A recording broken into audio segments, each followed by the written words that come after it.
Good afternoon. And it's been quite a long time ago.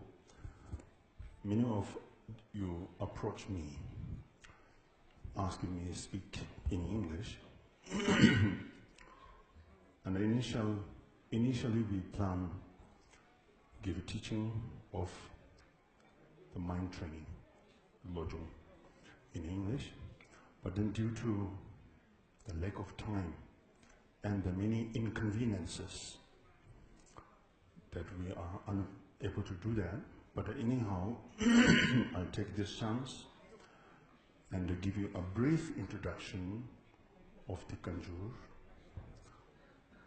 In the past many weeks that I have read or a transmission of the Kangyur, and I have been explained in Tibetan, and many of you left in curiosity. So now I just want to break through some of your curiosities and to give you some important points. I'm not going to go into detail because of the time. So therefore, I think it's just enough if I give you a brief and the important points of the Kangyur.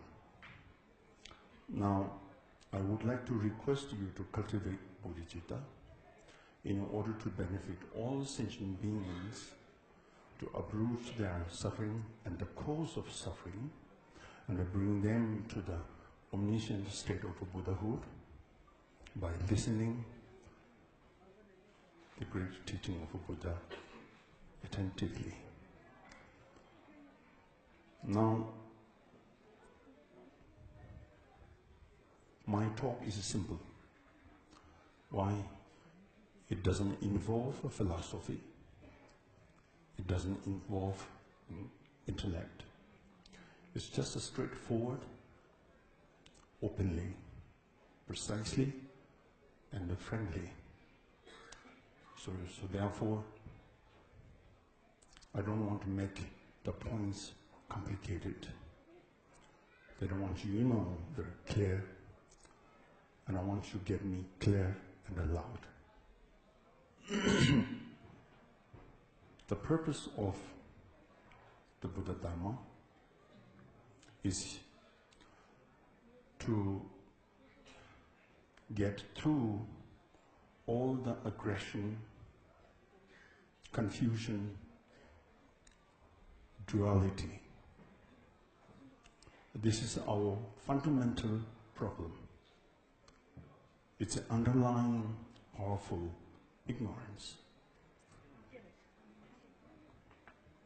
That's why we are still wandering in this samsara. We wish to be free. We wish to get out of this samsaric existence.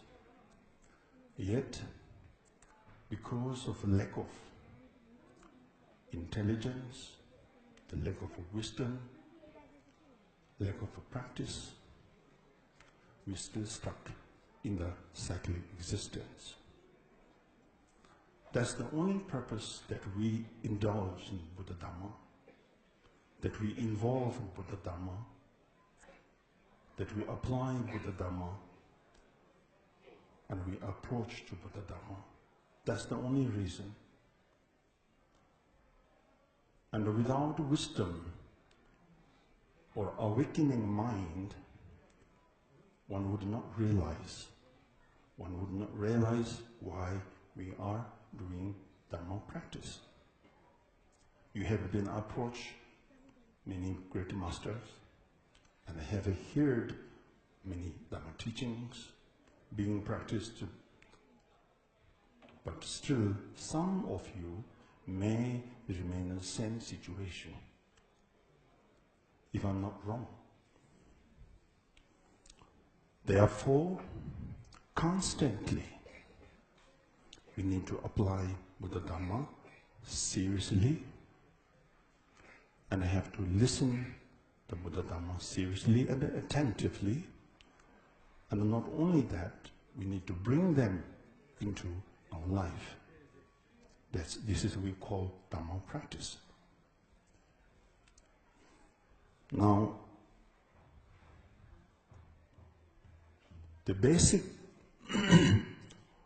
framework of a Buddha Dharma is to change our attitude. Whether you are in the state of ordinary individual or bodhisattva or any individual you may involve, but the main point of Buddha Dharma is to train your mind, to change your basic attitude, to open your mind and to open your wisdom. This is the only purpose we do Dharma practice: study, contemplation, or meditation whatsoever. Why? Because our basic, according to the teaching of Kadampa, our basic aggression of wanting things to be different than they are. Sometimes you may make a lot of a mistake in your practice. You met wrong teacher, you met wrong master, and you met wrong teaching. Yet you think you are a good practitioner. So this is our basic problem in the society of Vajrayana especially. And you have heard enough teaching the past years. I'm sure you have met many great masters, right? But then, did you ever consider to examine your motivation, your attitude? Did you ever apply teachings seriously as a remedy? And have you ever observed any changes that you have made through the teaching, through the practice? So, if you don't, or if you did not, which means the teachings never met our basic confusion and aggression. You are still very ordinary individual, full of negative emotion, full of ignorance, and full of the mental, the disruptive disturbances. So, teachings of Buddha, teachings of the great masters in India and in Tibet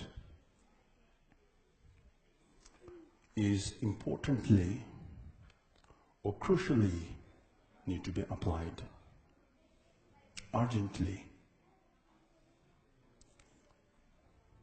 Time is running out. Our basic aggression, chaotic attitude, confusions keep arising instead of suppressing. That means still lack of teaching, still lack of a practice. Now, I would like to say precisely this evening, I'm not giving teaching at all. And some say Sangyé Ñenpa is giving teaching. I'm not giving teaching at all. I'm just reviewing and I'm just repeating the words of the great masters. I'm not at the level who could give teaching.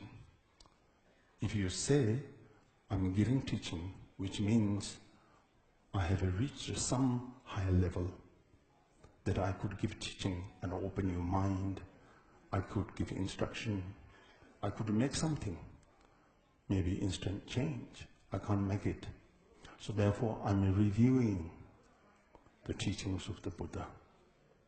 I'm repeating to you. I'm reminding you. I'm still reminding you because I have a good heart. So therefore, you don't mind if I remind you, which means you are still okay, you are still fine, but I'm reminding as a friend. So now our problem is we cling, right? And we defend, we complain, we accuse, and we blame, and sometimes we admire. All kinds of things in our life. But these are like a sense of blaming others and defending self and clinging to the objects are just because of for our own pain and for our own convenience. We recite the prayer of the bodhicitta, saying that I will cultivate my bodhicitta in order to help all sentient beings. I will bring them to the omniscient state of Buddhahood. But none, we didn't. We said it, and we repeated it, but we never done. Did we? Or are we? So, therefore, the teachings of a Buddha begins from the Vinaya. It's the starting point, most important, most crucial point where you start your practice. Vinaya, Sanskrit term. In Tibetan, Dulwa, which means taming our mind and calming our attitude.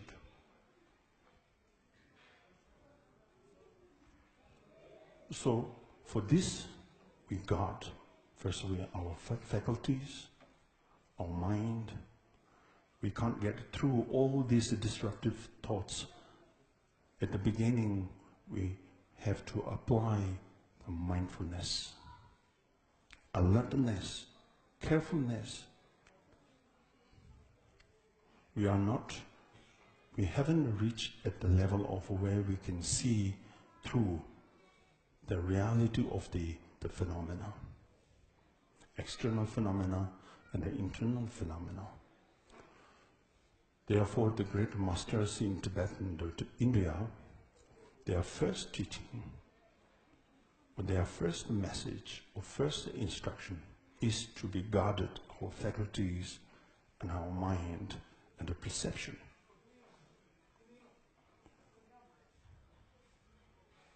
Vinaya involves how to guard our attitude, how to guard our mind and the thoughts. Make sure those thoughts no longer harm others and myself. Because of the negative thoughts, day to day and then week to week, if we are not careful, and those disruptive thoughts are very harmful, not only to others, but to self.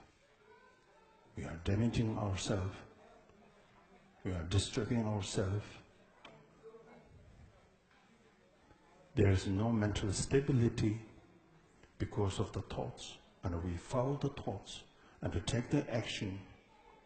There we accumulate a lot of negativities.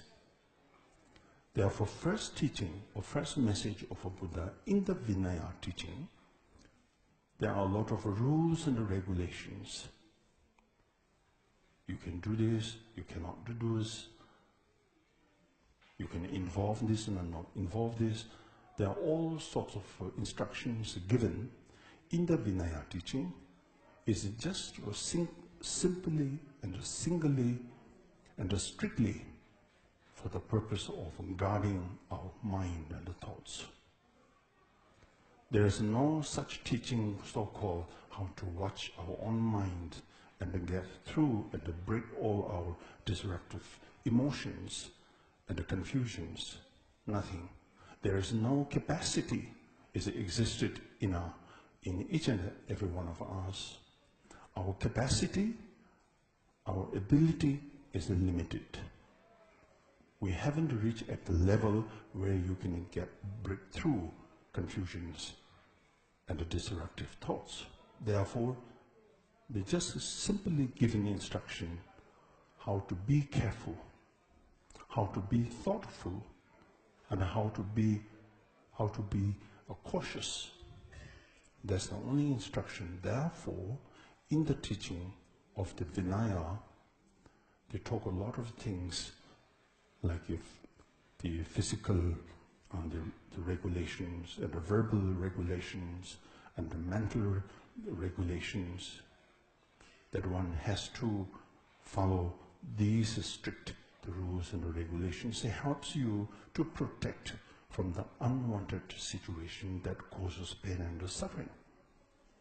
That's the only reason the giving teaching the Vinaya.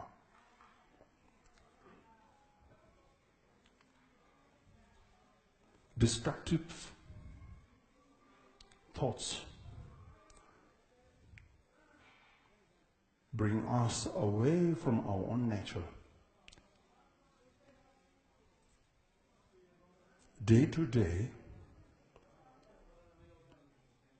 our mind is always distracted from all kinds of situations.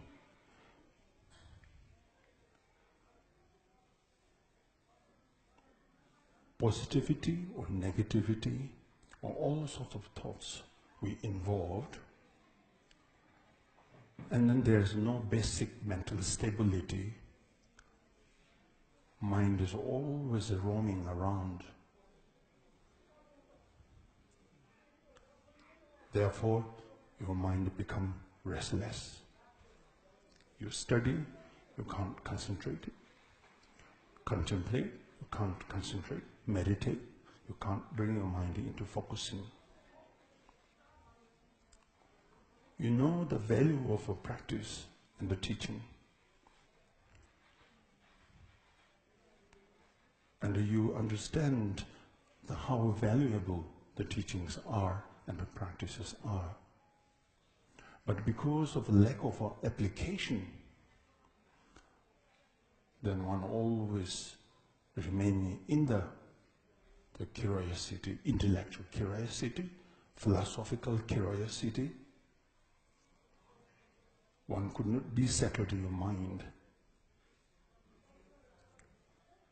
Regardless of how many teachings are given from Buddha or Bodhisattvas, but our mind is always to remain in the same situation. There's no slight change you have made from the practice.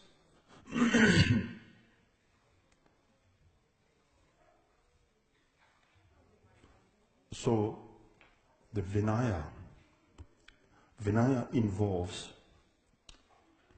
to protect yourself and to guard yourself. We need it. Forget about bodhicitta or practice of shunyata or mahamudra or mahāti. We need a basic training of our mind, where you can start from the training of your mind through the guarding, through the protecting of yourself. This is very important. Many of us are very excited with the Mahamudra, Mahāti, watching your mind is the clarity or emptiness. Doesn't work at all. It's not workable. It's not workable at all. So the process is very important because of the teaching of a Buddha is very systematic and rational. So, number one, as a teaching in the Bodhisattva Jaya Avatara by Shantideva, number one important is recognition. Recognition of all negativities, the positivities. When thoughts arise, one should recognize, oh, thoughts arising. Defining each and every thought. Then you are becoming familiar with the thoughts, and the disturbances are getting less and less and less. You cannot combat directly the negative emotions or confusion. There are steps. The number one step is recognition. That's very important. In the Vinaya teaching itself says recognition. Because mind is being distracted, so there is no recognition. Because mind is fully distracted, you have no power to control your thoughts, and you follow the thoughts from the beginningless of this cycle existence. Till now, even you are in the Dharma practice, you have learned a lot, you have heard a lot of teachings, but you are unable to handle your complicated situation. So how do you make yourself a wise man and a woman? How could you build the confidence or determination yourself into the Buddha Dhamma? How do you know that you are working very well yourself with the Dhamma practice? None, because of lack of recognition, lack of mindfulness. Mind is always distracted. We do study, mind distracted. Do contemplation, mind being distracted from the contemplation. Doing meditation, mind is being distracted with the meditation, which means you are failed to bring all these methods into the practice. You feel this is kind of a duty, all rules and the regulations in your life, so-called spiritual life. What is a spiritual life? Spiritual life does not simply mean you follow the rules and regulations. Spiritual life is something that you have to make a big changes in your life through the application of a Buddha Dhamma.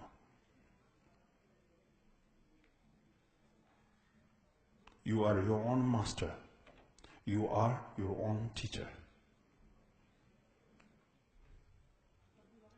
Eventually, you are your own enemy if you are unable to work for yourself. You fail all practices. When the situation comes to you, you fail your practice. You understood many things philosophically, intellectually. You knew, you understood, but failed, which means lack of experience, lack of meditation, lack of training of your mind. So philosophical understanding simply will not help you to get rid of all this powerful underlying negative disruptive emotion. So therefore Buddha is a great wise man who realizes how to help beings to get rid of their unnecessary pain and miseries. So his point began from the Vinaya training. It's not law, it's not regulation, it's not rules. It's out of rules, it's out of regulations. It's a freedom. It's the sense of freedom, that you are making freedom yourself. Does not involve philosophical understanding, does not involve theories, does not involve religion. Practice is free from all these notions. The notions of the religion, notions of philosophy, notions of intellect, notions of the literal, notions of all kinds of a doctrine. You call this as a doctrine, but it's not doctrine. It is something essential point which you can break through your confusion wisely and skillfully. That's how the Buddha's teaching based on. When we come to the point of a philosophy, it's something different.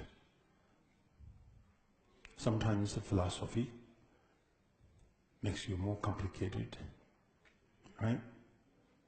We involve debate, question and answer, push, pull, then what else? And fooling around yourself. Never come to the solution. Your solution is not there. You always remain in the state of doubt. Question leads question. And another question leads another questions. So you're trapped in the state of question and answer. It doesn't mean that you don't need question and answer. We need question and answer. It's very important to get rid of our unclear points. We need question and we need an answer. But question, answer not always related to the philosophical, the doctrine or philosophical understanding alone. There is something that you need to wake up your mind where you can see all things clearly. Meditation is nothing else, is nothing special. Meditation is simply that you realize your true nature of mind through the Vinaya training, developing bodhicitta, developing compassion, developing loving kindness, and the developing wisdom, developing insight, and the developing all kinds of the clarity. That's the only meditation. Meditation does not mean you sit there firmly and focus your mind into something or something or object, and you doesn't move your mind anywhere. Strictly doesn't mean meditation. This is the process of a meditation. That's not real meditation. That's the process of meditation.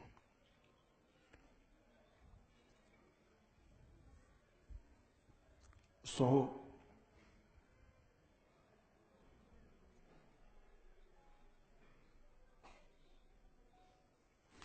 now,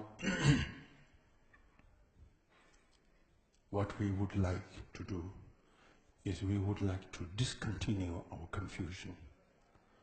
Till today, from the beginningless of time, our confusion, our disruptive thoughts, the powerful negative emotion, and the ignorance continues.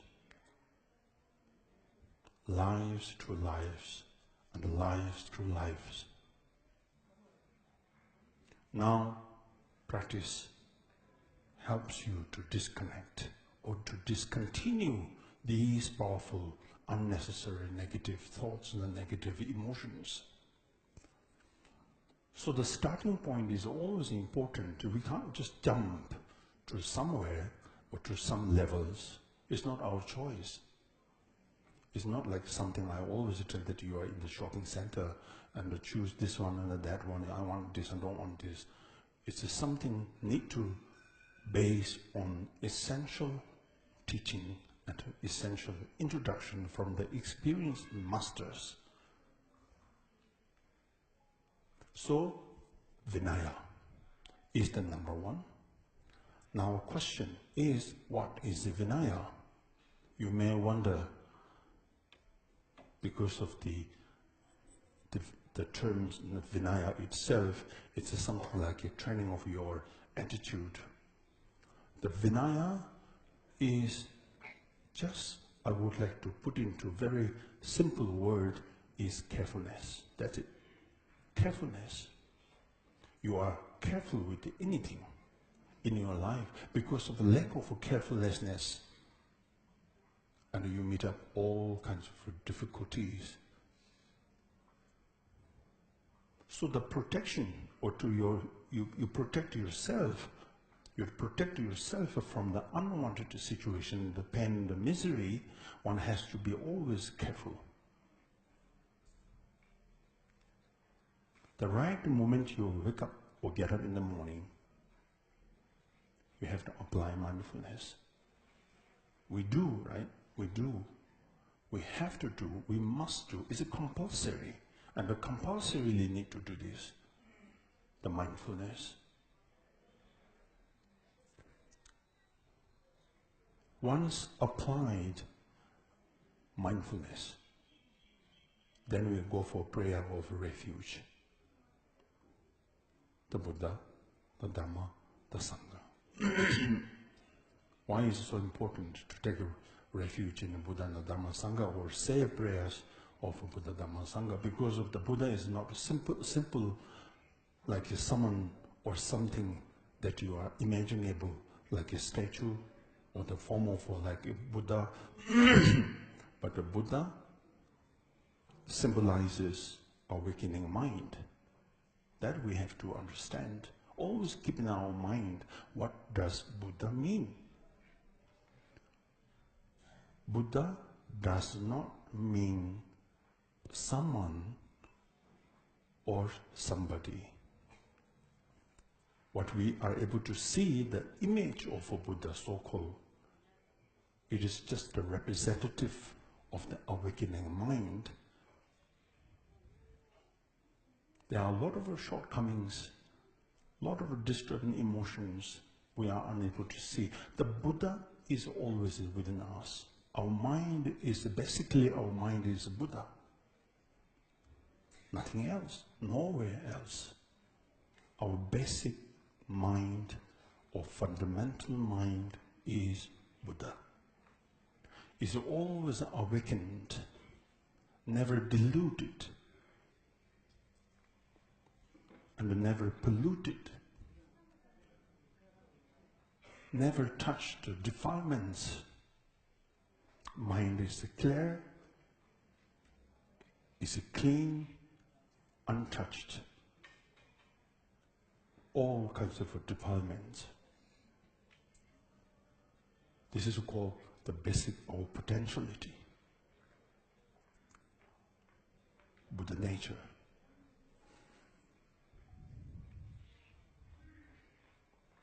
Based on this, we listen teaching and we practice Dharma.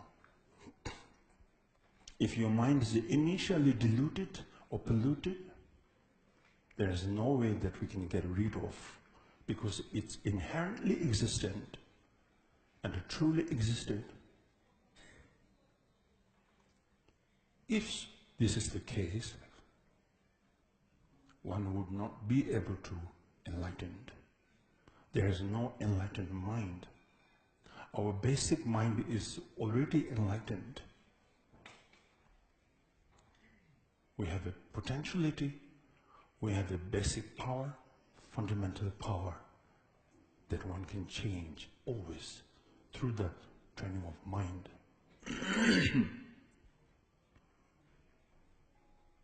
So what is meditation in the sense of a Vinaya, or context of the Vinaya? One has to be always careful with any situation. The notion of fears, hopes, expectations, there are all kinds of notions. These disturb to open your mind, to awaken your mind. Your mind is awakened, but now through the practice, you need to reopen or reawaken your mind, so to speak. Now, therefore, it's important to approach Buddha Dharma, but it's just simply not enough being Buddhist, being practitioner, or being bodhisattva. You need serious lessons in everyday life as a practitioner. What is a serious lesson? The serious lesson is that is something first you need to build up understanding along or associate along with the wisdom. You are able to distinguish between the right and the wrong, and what is the negative thoughts and the positive thoughts, and what is the pleasant thoughts and unpleasant thoughts. You need to distinguish between all these notions. Without a making distinct between, then one cannot apply this Vinaya practice. So, now I hope you understand the basic sense of a Vinaya. The basic sense of a Vinaya is mindfulness and carefulness in our daily life. It's very important, because when you say, I take refuge in the Buddha, I take refuge in the Dharma, I take refuge in the Sangha. Who is the Buddha? Buddha is the awakened mind.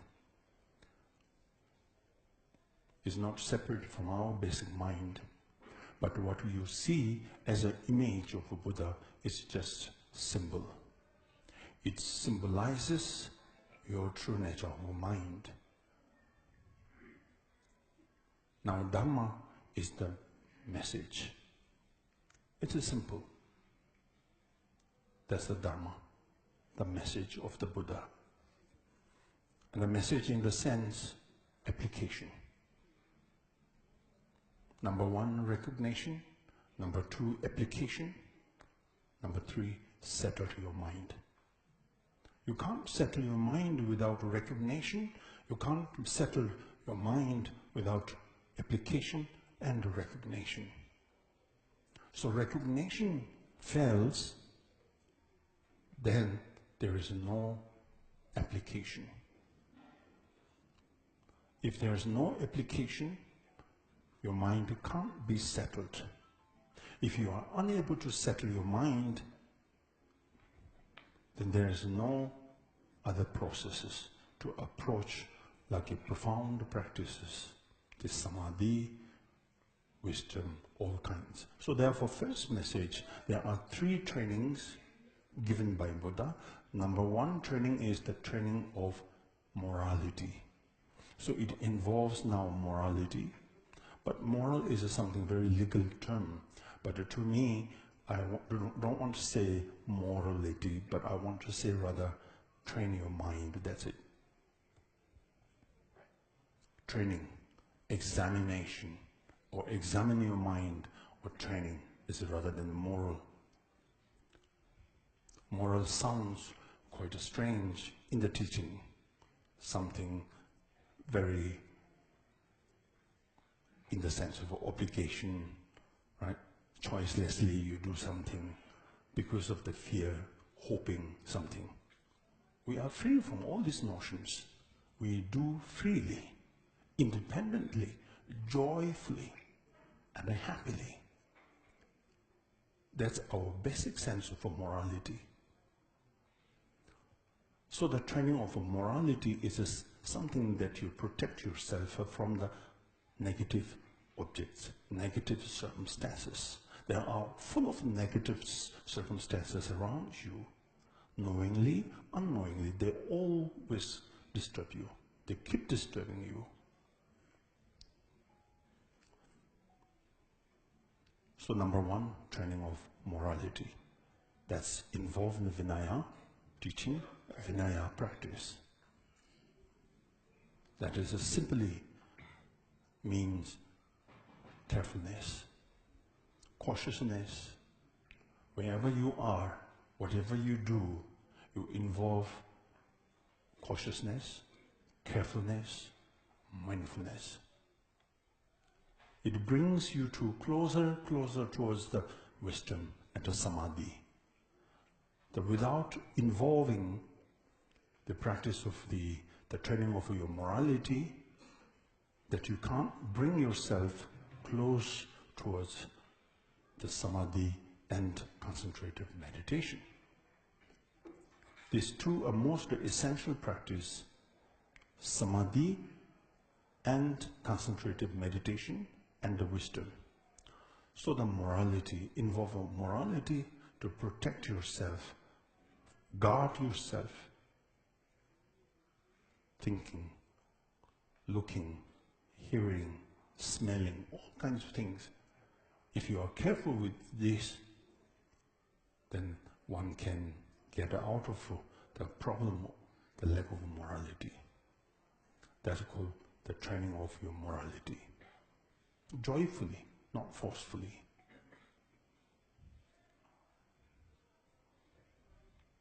And the next, the concentrated meditation. Because there's no disturbances, then you can settle your mind.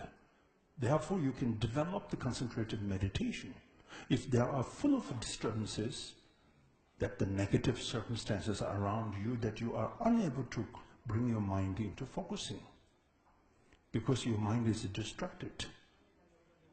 You fail to guard yourself, you fail to protect yourself. Your mind, your mental stability, they drift away by the powerful distractions. So you are failed to settle your mind, then how can you are able to develop your samadhi and the meditation and the wisdom? There is no space, there is no room, there is no way to develop. Therefore, the Vinaya is needed, importantly. It's not only for the monastic rules and regulation. Every individual who thinks and claims that you are a follower of a Buddha and who wishes to be enlightened, then one must or should compulsorily apply this Vinaya process. It's important. I don't say important, you all know this is important, but you don't want. This is the problem, right? You know philosophically, you know intellectually, you have read the books and the teachings. Intellectually, you know, you understand it very well. But you don't want. Not only you, myself also don't want. We communicate. Don't believe that I'm someone special who did overcome all this. I'm still involved.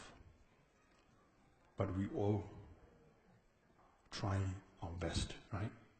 Therefore, discussion is needed. We are not arguing. I'm not giving a lecture. I'm just sharing my thoughts and the emotion. So therefore, we are all same, at the same level. Maybe a little bit I'm better.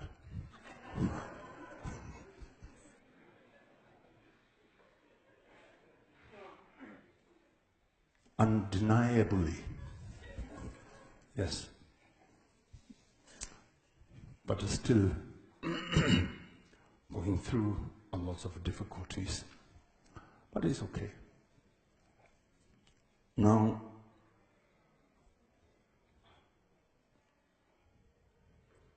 second is Parajana Paramita. So therefore I make it 4 categories.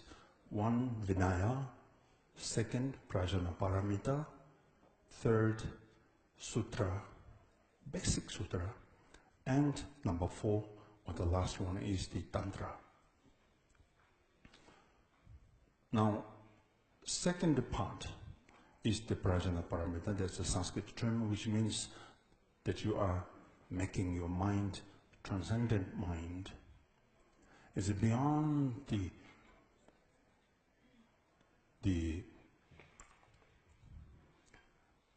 dualistic mind. Prajna paramita, in order to understand, or in order to realize, or in order to mingle your mind with the prajna paramita, as I said earlier, the training of morality is needed. Once you are able to settle your body, your speech, your mind, in the sense of like the guarding your faculties and your mind, you get there a little bit like the blissfulness, because you are able to settle your mind. Although you meet up all kinds of circumstances in everyday life, but at least there's something that you are able to be careful. And you know, and you understand, there you are able to find the joy and the happiness, because your mind is settled. Settled in the sense, what settlement means, your mind at least calmed and tamed. Does not mean you are able to get rid of all these negative circumstances. You are still in the state of the negative circumstances, yet because of the thorough training of your morality, and at least your mind be able to settle. The distraction is still there, but not as powerful as before. Because of the power of mindfulness always support you. The power of consciousness support you, protect you.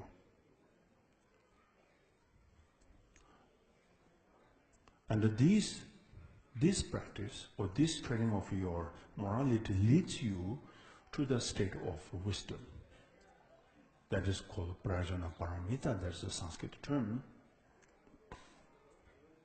Now, what does prajna paramita mean? The mind of a prajna, every single practice, every single meditation, every single virtuous action is free from the dualistic mind. That's the prajna paramita. Right now, our mind is trapped or tightened by hopes and expectations and fears. Every practice you do along with the expectation and the fears and the hopes, right? We all have this. So as long as you involve this, the dualistic, the mental attitude along with the practice, we do not consider this is the part of a prajna paramita. The prajna paramita is your mind that is completely free from the dualistic attitude. Your mind is totally settled. You realize the true nature of the phenomena.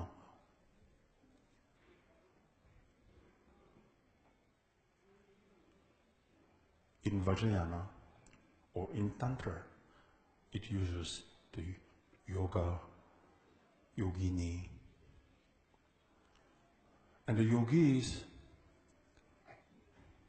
mind is free from all kinds of disruptive thoughts.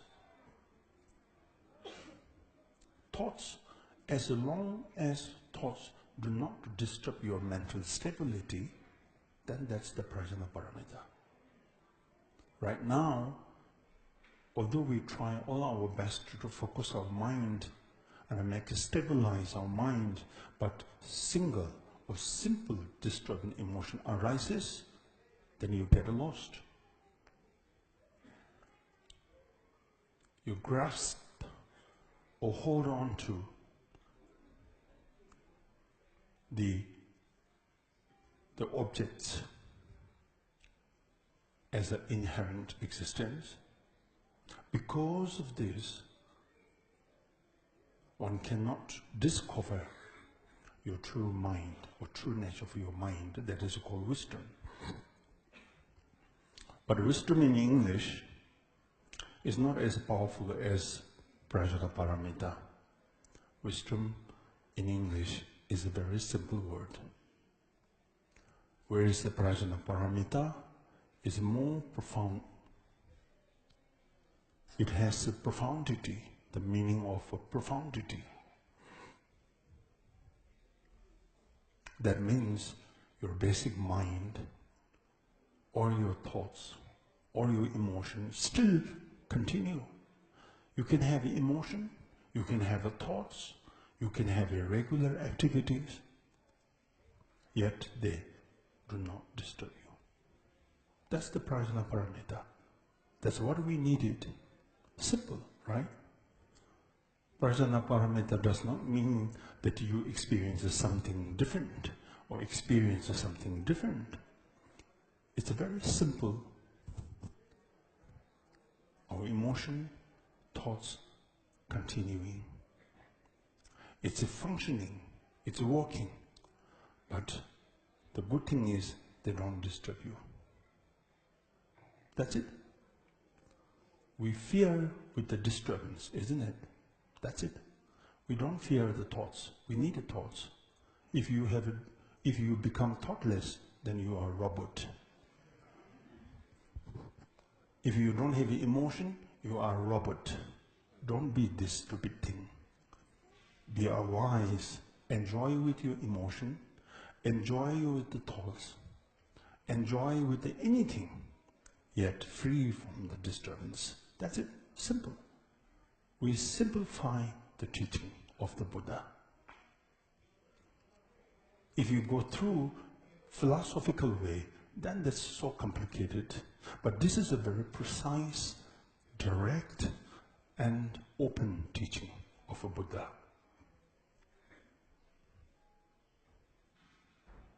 Knowing basic true nature of all phenomena, then your mind is no longer trapped in the mind of a duality. You are happy, man and a woman.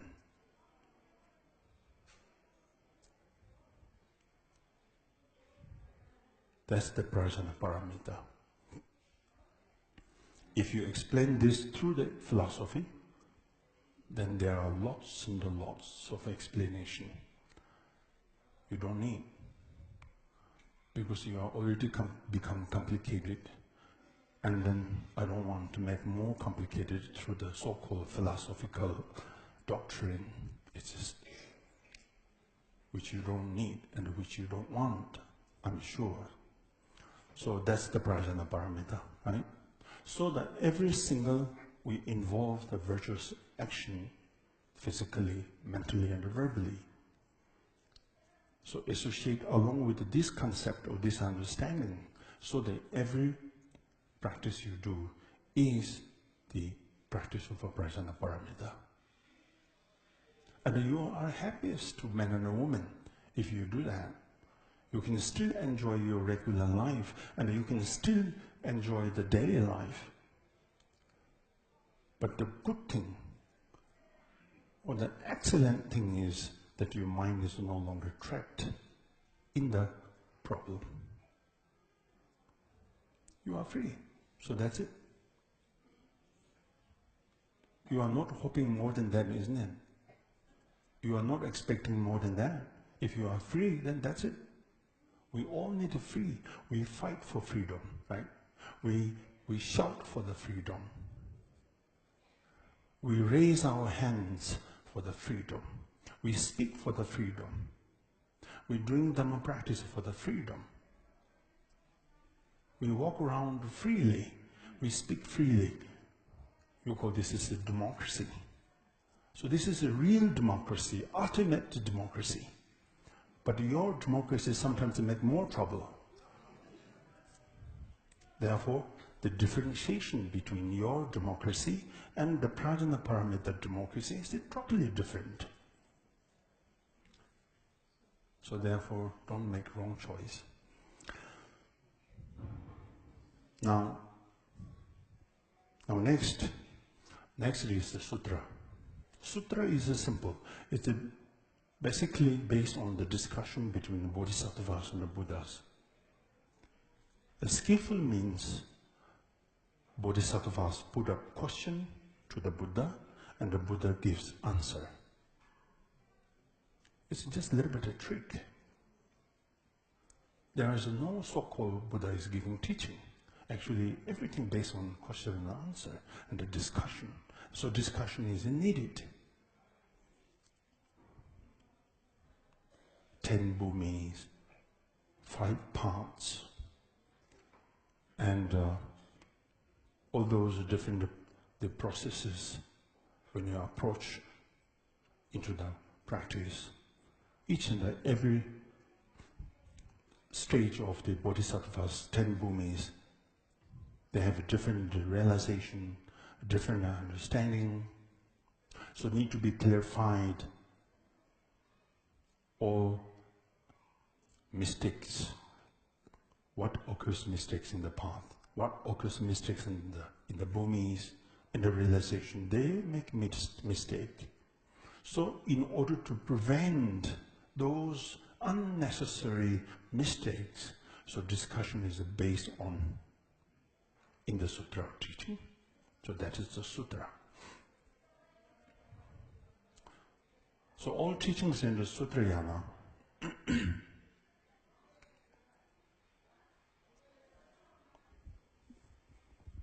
discussion. Therefore we need discussion also. We put up questions and then try to get an answer to solve the problems. Then we approach a practice and meditate. If you just simply on strictly involved in the question and answer alone, then you become a philosopher. And you can't sort out your problems and your doubts. So therefore, each and every time when you get a proper answer from the master, you apply within and make it realization. So that's the purpose or the reason why we discuss or to put up the question and answer in any practices. So these categories, number one, Vinaya. Now you understand, right? I hope you understood. Vinaya is needed. Why? Our mind is distracted from the beginningless of this societal existence. Without, based on the practice of Vinaya, one cannot bring ourselves into the Samadhi or Prajna Paramita. Therefore, Vinaya is very crucial and important. And this is related to our daily life. From the moment you wake up or get up till the night, every situation you involve, doing your family work or doing your business work or anything, need to associate along with the mindfulness and the Vinaya. That's it. And eventually or gradually, it helps to make your mind settled. What we need is, we need to settle our mind, right? Lack of settling our mind, there is a forgetfulness, there is a dullness, and there are a lot of negative emotions in our thoughts because of lack of mental stability. So once you are able to stabilize your mind through the training of Vinaya, then wisdom slowly arises, and slowly opening your mind, and the joy begins, wisdom begins, Samadhi, concentrated meditation begins, and one after another will arise, and it will eventually lead you to the safe stage. Unsafe stage. right now because there are a lot of disturbances. If you are not careful, it's obvious and it's true. You do prostration, it involves something. When you do circumambulation, it involves something. And when you do meditation, it involves something. There is no genuine or pure your motivation is. It's something related to the daily life. It's something related to the hopes. It is something related to the expectation. It is something related to the fears. All kinds of like emotion. We call this is not really genuine practice. So based on mindfulness and the Vinaya training, you protect from those unnecessary thoughts and emotion. Then eventually, it will help you to open your mind, as you call wisdom, prajna. That's the prajna parameter. So systematic means the Vinaya training leads you to the practice of a prajna paramita. And the prajna paramita leads you to the tantrayana. Tantrayana is the vajrayana, tantrayana. The vajra is changelessness. Because we use the instrument, the vajra and the bell, so vajra symbolizes changelessness or the method, and the bell symbolizes wisdom, awakening your mind by the sound. Tantra is a continuity. Your basic mind is continuing always, and your basic quality is continuing until you are enlightened. So you are initially, or essentially, or basically, or fundamentally, you are Buddha. Why? Your mind is always pure, is never touched any substantial things like negative thoughts and the negative emotions, ignorance or duality. Never. Therefore, basically, your mind is pure. Therefore, you are Buddha. But the surface,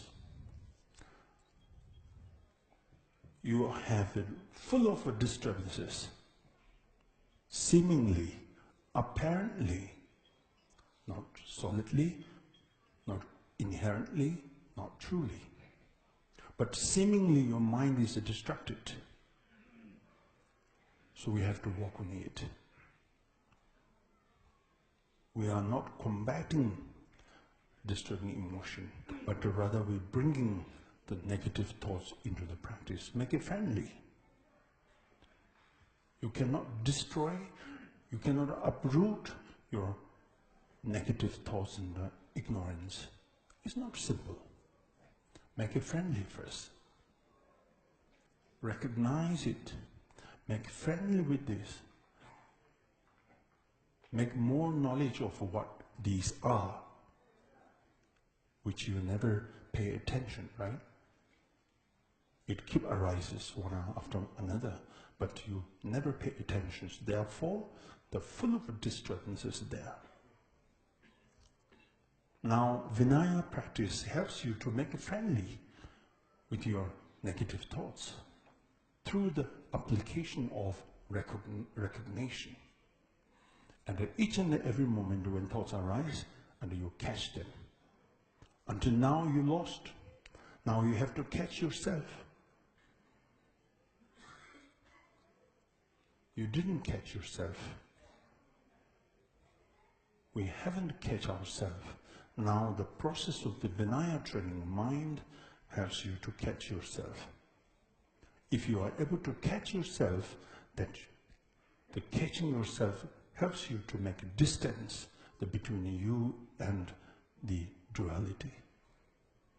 Slowly make a big gap, and the bigger and the bigger and the bigger, which shows you are still lacking the capacity to fight directly with your negative thoughts. This is our essential and very important in the series of practice. Otherwise, you can't get rid of, you can't get out of this problem.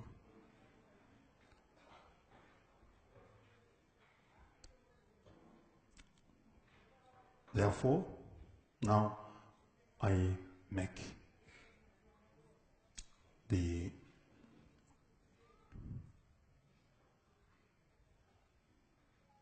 four, the Vinaya, the Prajnaparamita, the Sutra, and the Tantra.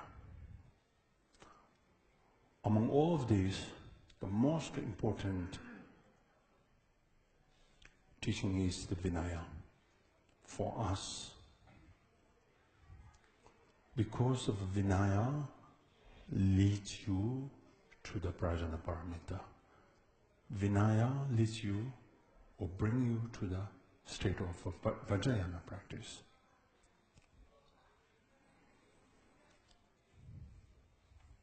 We apply all kinds of Dharma practice, meditation, study, contemplation, and you approach different masters and you get different advice and different suggestions, different instructions. No use, because you know how to do and what to do. If you don't do that, and just simply getting all kinds of teachings would not be helpful at all. You have received teaching, I think maybe more than 1,000 times in the past, right? I'm sure.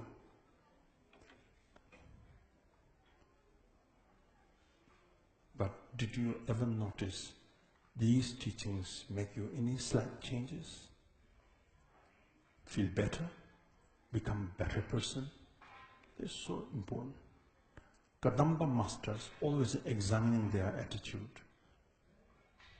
Morning when they get up, they examine. The daytime when they walk around, they examine as well at the same time.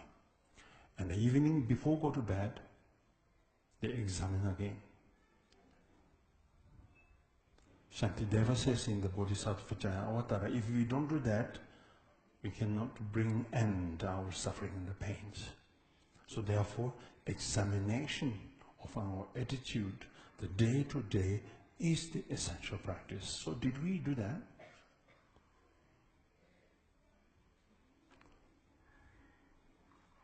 Somebody is smiling, which means don't, right?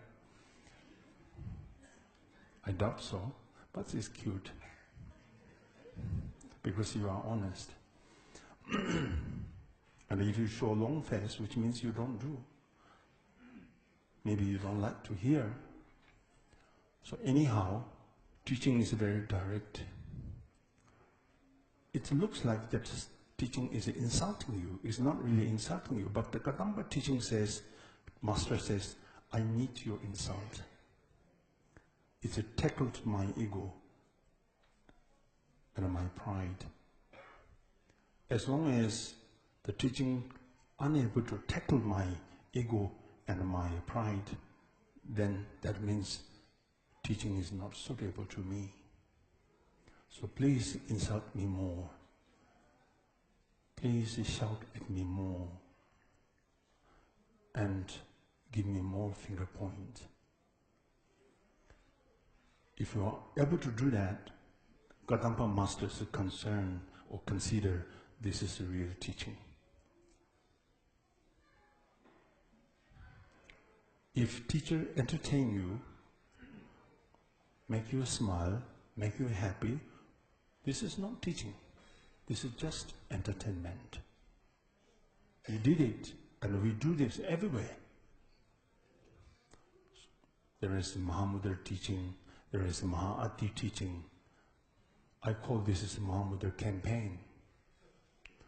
Mahaati campaign where you can enjoy with the teaching and have all kinds of funs, but your ego is more keep arising.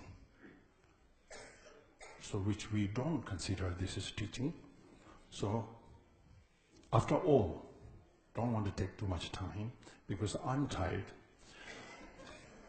Because I did teach many times. And nobody show up, say this, or I'm better. Until now.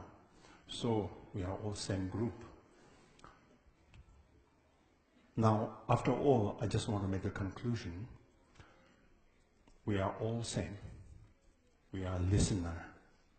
We are a follower of the Lord Buddha. He loves all sentient beings, exceptionally, right?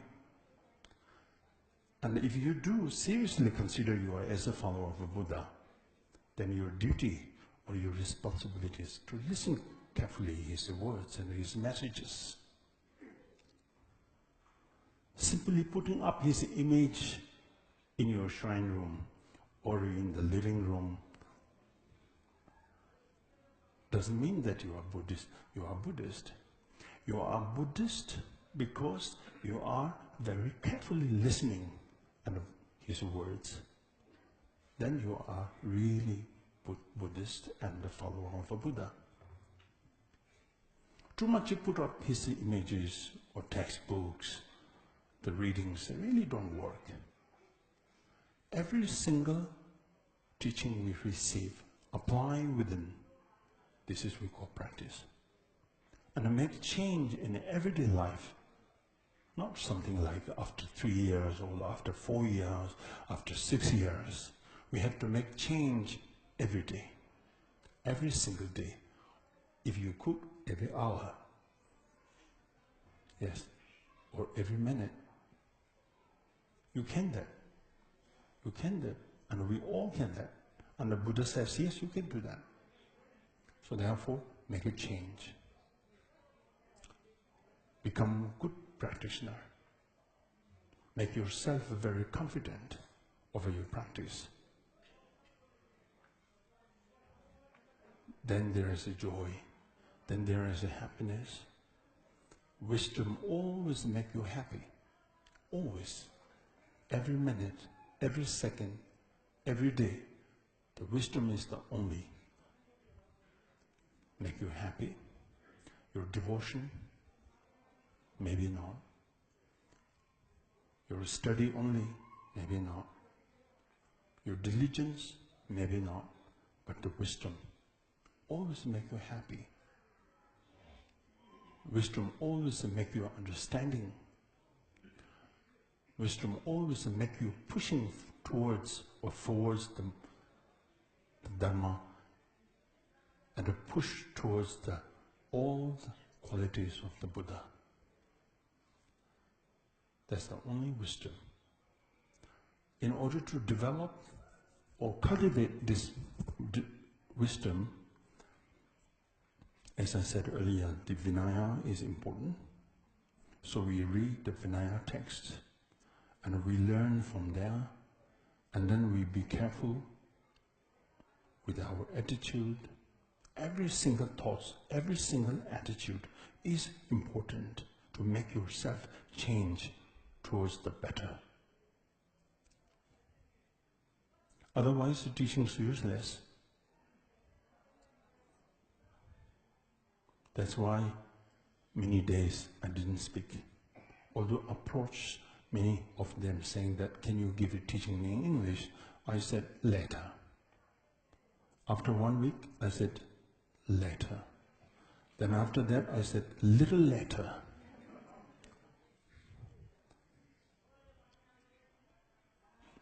Then the Kempo, our director of the institute, he pushed me, said that, give teaching in English. Now time is running out. And I said, okay, I can make a short teaching because I have been taught Dharma teaching many times, many places, but none of them really show up, say that, oh, I'm much better now. Instead of that, many of them run away from me. Yes, it's reasonable to be laugh, good to laugh. So therefore, it's quite boring to always give speech, and the teaching said, do this, don't do that, Buddha says that, Nagarjuna says that, Shantideva says that. You all know this, because now the teaching is available in many languages. So our problem is not discussion. Our problem is application. Our problem is the practice. Our problem is to carry on your practice. Our problem is to be honest to yourself. Our basic problem is a lack of wisdom. You never make yourself a wisdom person. And the teaching becomes later on like a fashion, right? So, no value. So I want to make a valuable teaching, a valuable discussion that's very much depend on your understanding and your pay attention. Your attention is very important as wisdom, to me, my case. I don't want to see all of you always the same face in the teaching place. Oh, I met you last year. Oh, I met you 2003. Oh, I met you 2006. Are you same? Same, more or less. I'm still same. So, it's not really nice, isn't it?